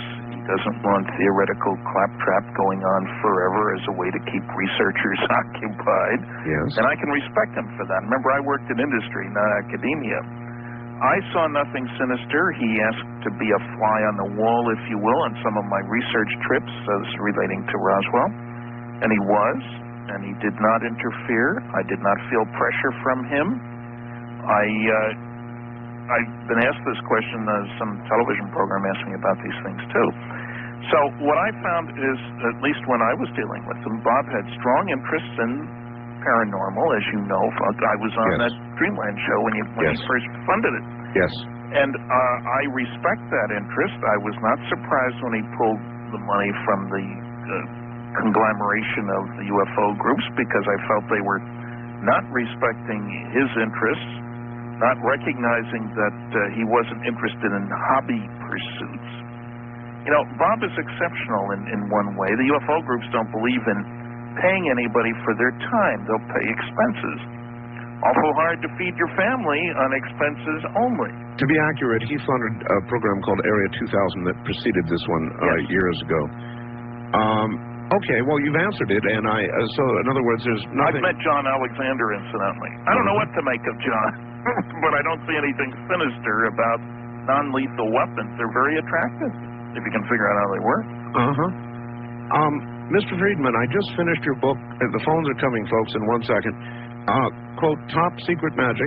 I found it most intriguing and compliment you on the amount of work that obviously went into it. Question, could you name the members of the group that is currently in charge of Majestic, and if the group is still called Majestic? So that's question one. I would say this, that certainly, almost 99.9% sure it wouldn't be called Majestic. Once a code word is blown, they change it so quick you wouldn't believe it. In other words, once it's in public, and the word Majestic has been out there for a decade, more than a decade. I cannot name the current members. I mean, after all, I'm dealing with stuff that happened pre-1955, if you look at the latest document. And if you knew their names now, or any of their names, would you give them out? Well, you know, no is a critical word there. One can guess that people who had very good science background and worked in highly classified stuff for a long time, I would suggest two that come to mind, for example. Well, let me stop you right there and just straight out ask you. Also, was astronomer Carl Sagan, to your knowledge, ever a member of such a group? To my knowledge, no. And Carl and I talked about this the last time I saw him in 1992 at his home. I was speaking at Cornell University, and the professor who arranged that knew that we had been classmates, so we went over for milk and cookies kind of thing, and we talked at some length, and there was correspondence between us after that. And I would say, to the best of my knowledge, certainly no. And unlike all the other members, Dr. Donald Menzel was the preceding astronomer, if you will, who had close connections with the NSA, the CIA, did classified work for decades, taught cryptography, all that kind of stuff, was in the Navy during World War II. Carl was never in the military. He has frequently taken positions that were embarrassing and distressing to the government. Remember the nuclear winter and all that stuff? Of course. And so my feeling, and he admitted that if he did have the highest level clearance, he couldn't talk about it anyway. He did have a clearance to be on the O'Brien panel set up before the Condon report. But I would say my best bet, if you were going to pick an astronomer, this may surprise you and your listeners, but I would pick Frank Drake. Why? Because he was at electrical engineering training. He worked on electronic countermeasures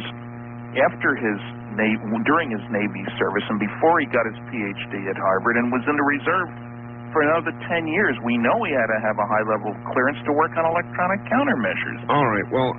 Back to Carl for a second. The reason for the question, because Mr. Sagan, indeed, seemed to have done a 180-degree turn during his career with regard to the entire ET issue. To what, then, would you attribute such a turnaround?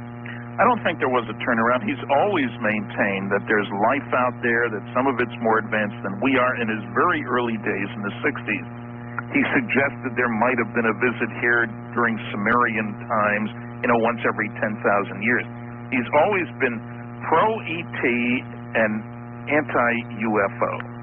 As a matter of fact, there's a chapter in Top Secret Magic when I deal with some of the inconsistencies in his comments, the unscientificness, if I can create a word, in his last book, Demon Haunted World, where he attacks UFOs, but never by referencing data. His major source of information seemed to be articles in the Weekly World News, of all things. Doesn't reference the very conference proceedings that he participated in one case edited. I would say he was trying to show that he was being rational and defending the radio astronomy stuff. SETI, S-E-T-I, I call it silly effort to investigate. The cult of SETI. And I go into that in the book to some extent. The cult of SETI? Well, what is a cult? It's got charismatic leadership, a strong dogma, a strong resistance to outside ideas, and a strong notion of its own importance, if that doesn't describe SETI, and no evidence. That's the worst part. All right. Look, if I don't go to the phones, I'm going to be in trouble. Right. So the ever-persistent voice from Arizona, I think, you're on the air with Stanton Friedman. Good evening. Good evening. This is Fritz from Phoenix, of course. I knew I guessed that one right. You sure did. Hi, Stanton. Hi, Fritz. Stanton, you're a researcher that is highly respected worldwide. Of course, that means everybody knows that your word means a lot. But even, Stanton, you have to leap yet over a few hurdles. And whenever I get... Yes, Stanton, honestly. And whenever I get a chance to talk to you like this radio program, of course, the Billy Meyer contact case comes up. and your scientific defense shotguns me usually, or you make comments about it negative. Now, I told you on numerous occasions that the Billy Meyer case is not over yet, and that's recorded, and that the Palladium contact case, phase 2, will sooner or later emerge. Well, phase 2 is now in full swing. That's known as the Miami contact case. Now, Stan, are you a scientist enough to face that? Oh, well, I'll jump in here, and I'll let you answer that, but I think the Miami contact case has a hell of a lot less credibility going for it. In the interviews I've done and what I've been able to think about regarding what I've heard, than the Billy Meyer case did. But, Stanton, what's your view? I don't have strong feelings because I don't know enough about Miami. I put things in my gray basket until I get enough information. I'm still not impressed with Billy Meyer, partly because of his supporters saying things that weren't true quite consistently. And, you know, you get a little tired after a while. I notice there's a big battle on the internet between Michael Hesseman, Yes. Who is defending Billy Meyer, Right. and Cal Korfu was attacking Roswell and did a, quote, expose book on Billy Meyer. And I think he probably went overboard there, too, although initially I was impressed. But I can't do much with gray basket cases. And certainly there are fraudulent aspects of the Billy Meyer case. Semyasi's hair was the same as our hair, that picture of Jesus, you know, all that sort of stuff. The Miami case, what can I say? I don't know enough to say anything, so I'm not going to. So in other words, with what you know right now, it would be in the same gray basket. Yes. All right. We don't have enough time to take another call right now. We will after the break, and I promise everybody we'll go hard to the phones after this break. Truly an intriguing, very intriguing night, wouldn't you say? My book, The Quickening, first edition, autographed copy, available for a little while longer because the second printing of this thing is selling out like crazy. The number is 1-800-64-7991. You can call that 24 hours a day until you manage to get through. That's 1-800-864-7991. This is Dreamland.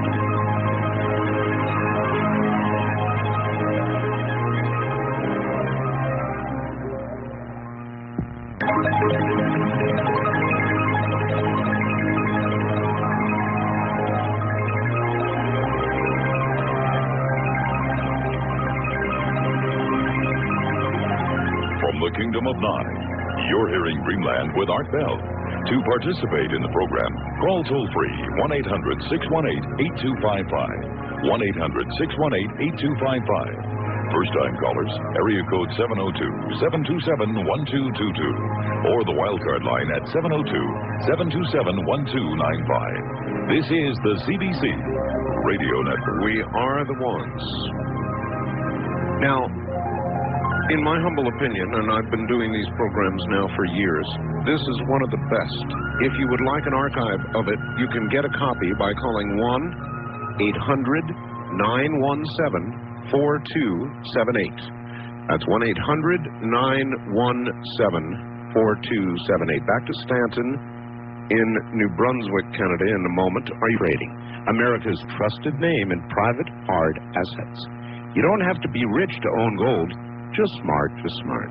All right, Stanton, we don't have, much time left, and so I'm going to ask for some fast answers to a fast question here, and then we'll go to the phones. Do fictional programs like Dark Skies, The X-Files and such, Strange Universe, all of them, hinder or help UFO researchers like yourself in terms of the way people perceive your credibility? Mixed bag. I think sometimes they help because at least they make the media aware that people are interested. Although Dark Skies has been canceled, it dealt with Operation Majestic 12, which is what Top Secret Magic is about, so maybe it helped.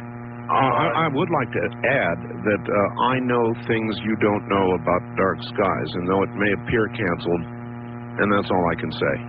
Okay, well, I've heard other stories, but that's another matter. I know the creator, and anyway, I can't say anymore. Then this, whose UFO research do you really admire, and are there any publications or TV or radio programs that are reliable as sources of UFO information? There are a lot of reliable sources. I even have a free list. And as a matter of fact, you've got this huge computer-savvy audience. Let me give a web page, whatever. Well, before you do that, let me tell my audience that right now, if you go to my website and you go down to the guest area, you will see Stanton Friedman's name there.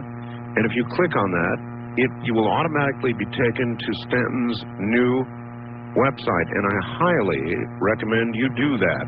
The link is up there right now, Stan. Oh, good. At www.artbell.com. So, having said that, give out your information. It's UFO-paranormal.com. UFO dash in the middle, right? Yeah, not underlined. Yeah, paranormal.com. And they'll get, it's a shopping market, if you will, but for free they can get an article on the Cosmic Watergate and a list of about 25 different videos, scientific papers, books, covering all aspects of the UFO phenomena. In terms of people whose work I admire, and, you know, I'll give out my address, too, for people who have to go the old ways. Self-addressed stamp, number 10 envelope. Stan Friedman, Post Office Box 958, Holton, Houlton, Maine, ME, 04730-0958. I know not everybody has a computer. Yeah, you're going to have to do that again.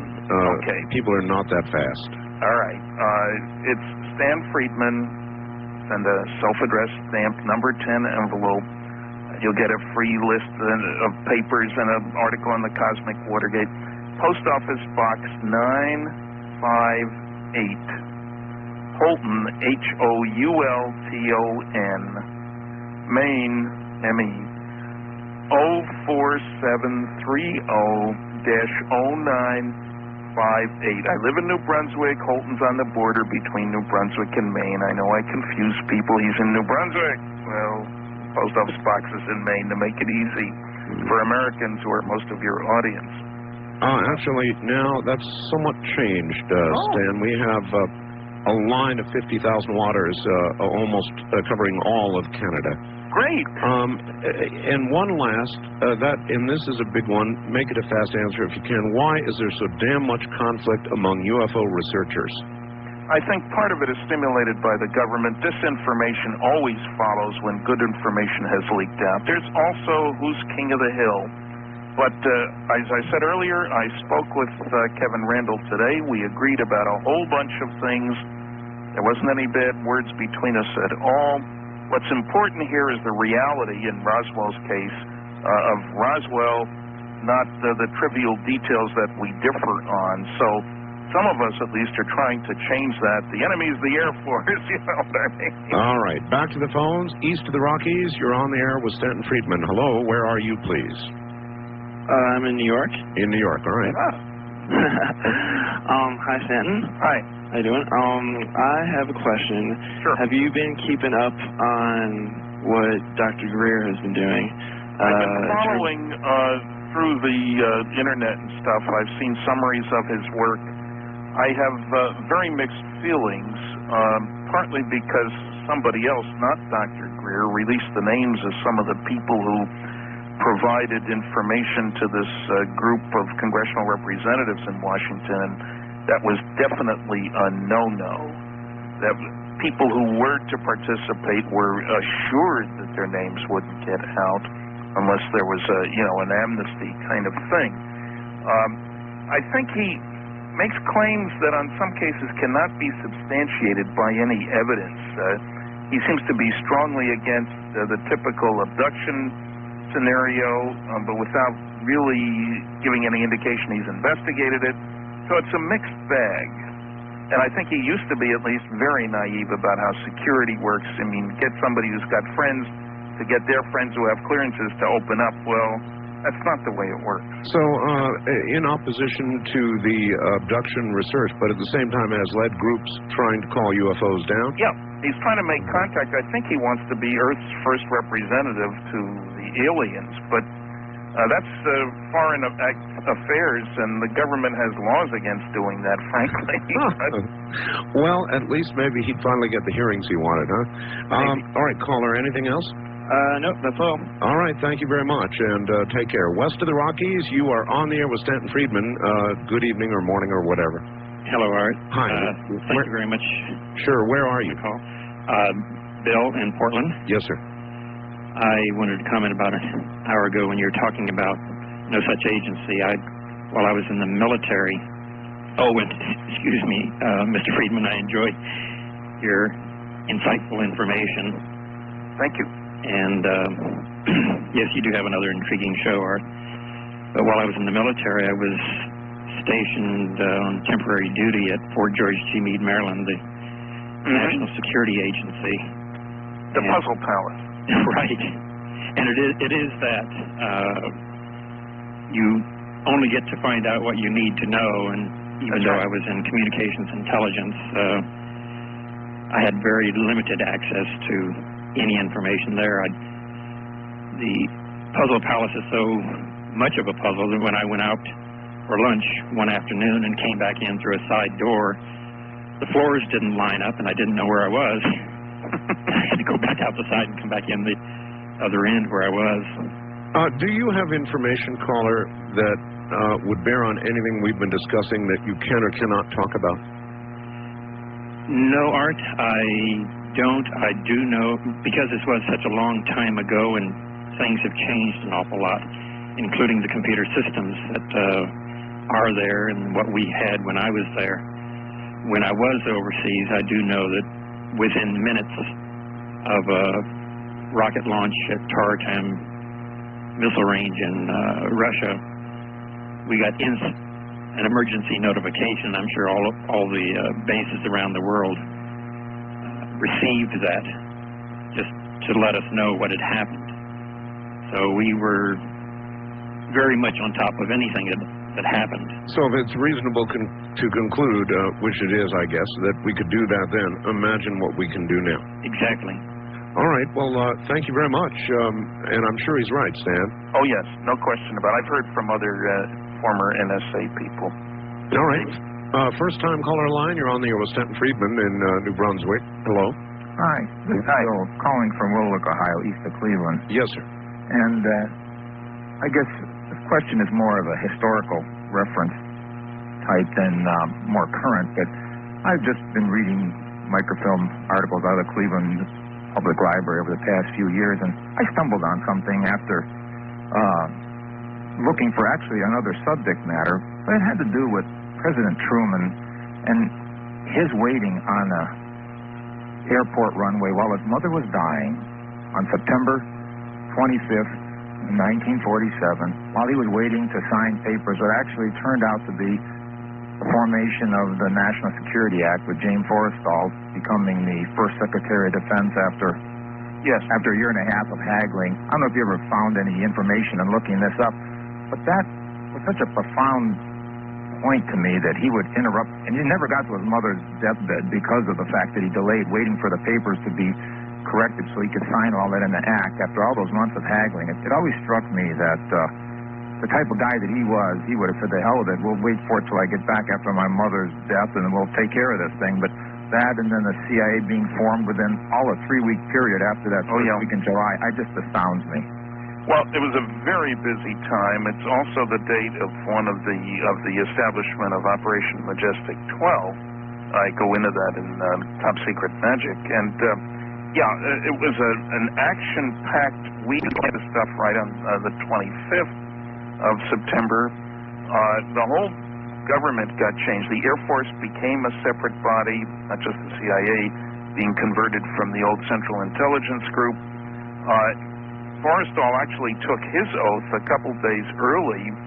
Truman had been off to Brazil, a big conference, and came back by ship, the Missouri, as a matter of fact, and so he had a lot of catching up to do, and Forrestal took concern about what was going to happen in Italy, I think it was, the communists pushing down there and stuff. So the government was involved in several, I'll call them crises. Mostly the outside world didn't know a heck of a lot about what was going on. But certainly Forrestal's diary and other places indicate that there was a great deal of concern. Yes, you're right, Truman was certainly dutiful to his mother, and it was a switch, but the Truman Library, I've been to 17 archives altogether, and the Truman Library isn't the plushest, but it's one of the nicest in terms of the people and being able to get out. There's a lot of stuff still classified at the Truman Library. And he went out of office in 53. Yeah, there you are. Wildcard Line, you're on the air. Yes, sir. El Paso, Texas. All right. Just a mere 205 miles from Roswell. Indeed. And yes, and Lord and behold, we're getting a little rippling of 50th anniversary next month. Anyway, Stanton, nice talking to you, sir. And is it so, sir? Kindly confirm what I found out myself about 4 or 5 months ago. At that time in 1947, the Soviet Union, their spies in the United States, actually had their little investigation in, or what may not have been. There was a geographer, actually, who has recited the story. It was printed in the Soviet Union, and he told it to a television newsman that Stalin asked Korolev and 2 other scientists. Korolev, I don't know how to pronounce it. I'm not. Well, I am Russian 3 generations back, but was sort of the Werner von Braun of the Soviet Union. I mean, that's the kind of person we're talking about. He was asked to spend, under special circumstances, reviewing data about flying discs and to see whether it was a threat to the security of the Soviet Union. And he concluded that while they were real, there didn't seem to be any security threat to the Soviet Union. And when the geographer was asked, well, what was the information that was given a whole staff of women that translate things and that sort of stuff, and supposedly it was special access material. George didn't know it was spy material. Now, we know, indeed, Fuchs and other people were spies at Los Alamos, and some of the wreckage and perhaps a body or 2 went to Los Alamos. You got high-level security, high-talented people right there.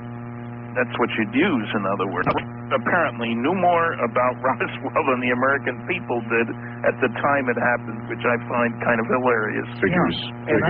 And I understand that we, the laymen out here, really found out about it, more so the archives, after the collapse of the Soviet Union in the mid-'80s. Well, the beginning of the research was 1978 when I first talked to Major Marcel, and the first book out, The Roswell Incident by Charles Berlitz and William L. Moore, came out in 1980, but it didn't cause a big splash.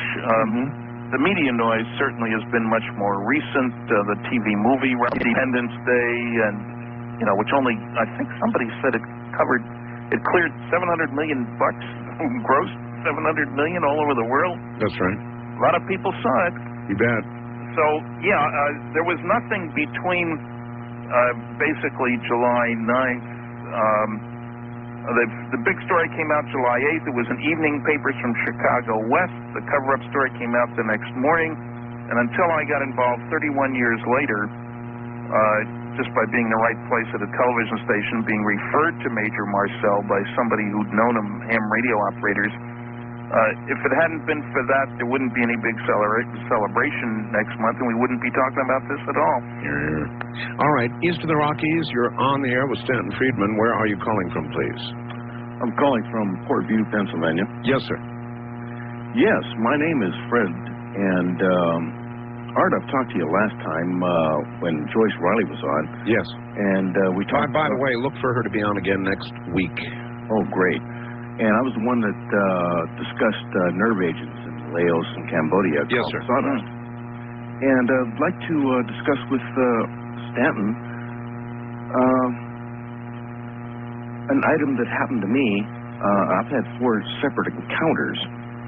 The last one being in '94, and I was a air traffic controller in Reno, Nevada. And I saw an object, and I'd had like 3 encounters before this, and then I've been visual or on radar. Actually, visual. Okay. And then I checked the radar. And